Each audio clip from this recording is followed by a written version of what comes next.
तो भगवान कृष्ण का एक स्वरूप धर्म भी है, वही दूसरा स्वरूप एक्टिविटी भी है, वो एक साइंस ऑफ बीइंग है, ये आर्ट ऑफ लिविंग है।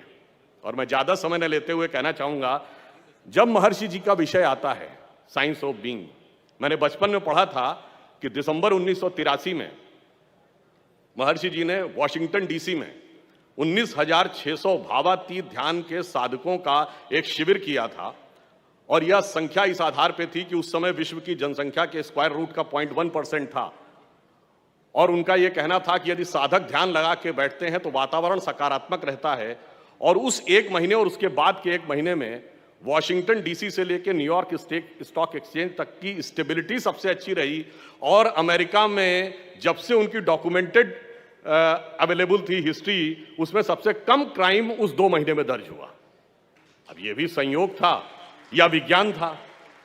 और मैं कहूंगा, विज्ञान की जब बात आती है तो सबसे कठिन चीज साइंस में क्या मानी जाती है? Rocket science. लोग कहते हैं ना, अरे भाई ये कोई रॉकेट साइंस है? पर आपको बताना चाहता हूं, रॉकेट साइंस का पिता किसको माना जाता है? एक यूरोपियन वैज्ञानिक है जिसका नाम है वर्नर वॉन ब्रॉन। और वर्नर वॉन ब्रॉन जिसको अपना गुरु मानता था, वो एक जर्मन साइंटिस्ट था जिसका नाम था हर्बन ओबर्ट। और हर्बन ओबर्ट ने लिखा है कि वो ज्ञान के लिए वेदों को पढ़ता था। और ये हर्बन ओबर्ट ने लिखा कहां है? इसमें कोई भारतीय इन्वॉल्व नहीं है। एक राइटर है, साइंटिस्ट, जिनका नाम था एरिक वॉन डाइकन। उनकी किताब है चैरियट्स ऑफ गॉड, उसमें लिखा है। अर्थात इसमें कोई भारतीय नहीं है, सब विदेशी हैं।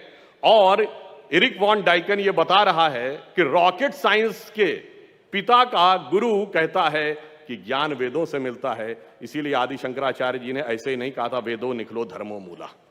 इसलिए मैं मानता हूं कि यहां पर जो वेद विज्ञान ज्ञानपीठ की स्थापना हो रही है, जैसे योगी जी ने कर्म का मार्ग प्रशस्त किया है, इनके नेतृत्व में विज्ञान का मार्ग भी प्रशस्त होगा।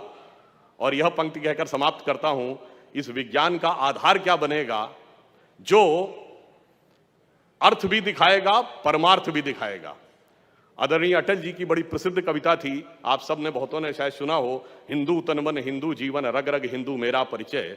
उसी हिंदू संस्कृति और वेद संस्कृति से निकलेगा। उसका एक छंद था, उसी से कह के समाप्त करता हूं।